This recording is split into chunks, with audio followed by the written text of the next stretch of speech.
The fascists, they have the resources, but we have imagination.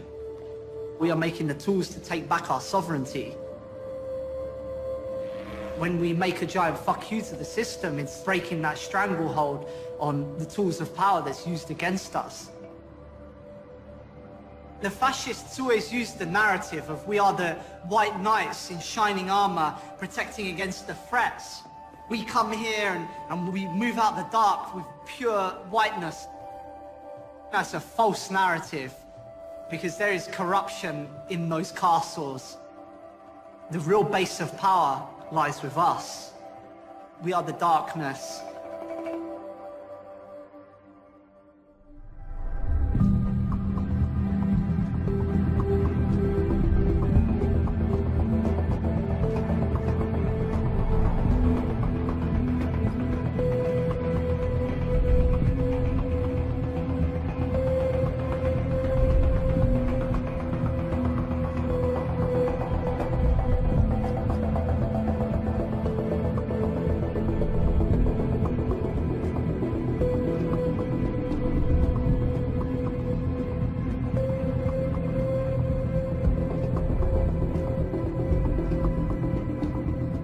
Trial which potentially could have very far-reaching implications has just started in New York City.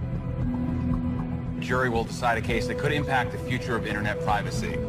Thousands of drugs came through the black website called Silk Road. The government overstepped their boundaries to acquire the info they claim they have. This is not going away. This is going to be the biggest takedown of what is currently in existence.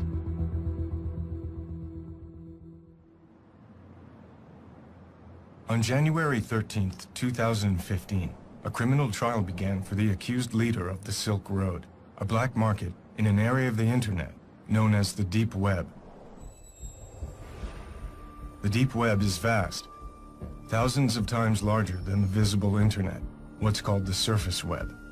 But the Deep Web is not a place. It simply accounts for all of the unindexed content online. Banking data, administrative code for governments, corporations, and universities. It's like looking under the hood of the internet.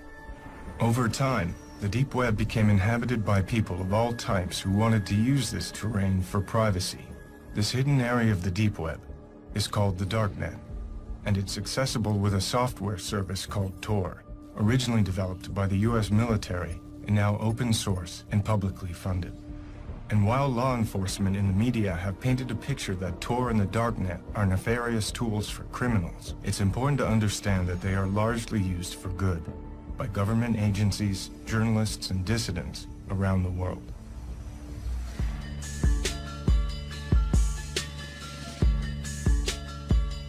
In the summer of 2011, an ad for the Silk Road appeared on the Darknet. The Silk Road was an underground exchange for any type of goods, but mostly it was used for drugs. There have always been drug markets online, but none with the scale, sophistication, and ease of use as the Silk Road. It would not remain underground for long. Hundreds of thousands of users use the impossible-to-trace website which sells drugs, forged documents, and even hitmen.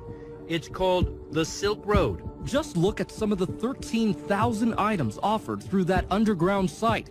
Ultra-clean cocaine, clean and real LSD, high-grade MDMA, also known as Molly, all with fast and free shipping. It generated roughly $1.2 billion in sales, with nearly 960,000 users, both buyers and sellers, in the U.S. and more than a dozen other countries worldwide. YouTube videos like this one with 15,000 views tell anyone how to download an untraceable technology known as Tor that pulls data from thousands of computers worldwide to create this wide open marketplace. This hidden internet is underpinned by a virtual currency called Bitcoin. Bitcoins offer anonymized transactions which can be almost impossible for the police to trace. Heroin, opium, cannabis, ecstasy, psychedelics, stimulants, opioids, and here they are, suboxycodone, all of those, codeine, black tar heroin, you name it, they have it. They're all listed in the light of day. Unbelievable. The Silk Road's success was largely due to an innovative combination of Tor and Bitcoin. Bitcoin is a technology that uses cryptographic code to create digital currency. The sender transmits their Bitcoin code through a ledger called the blockchain to arrive at the recipient. Bitcoin is not perfectly anonymous, but if used carefully, it facilitates online purchases without revealing identity. Bitcoin was an ideal currency for the Silk Road because it allows for anonymity and is outside the control of banks and governments.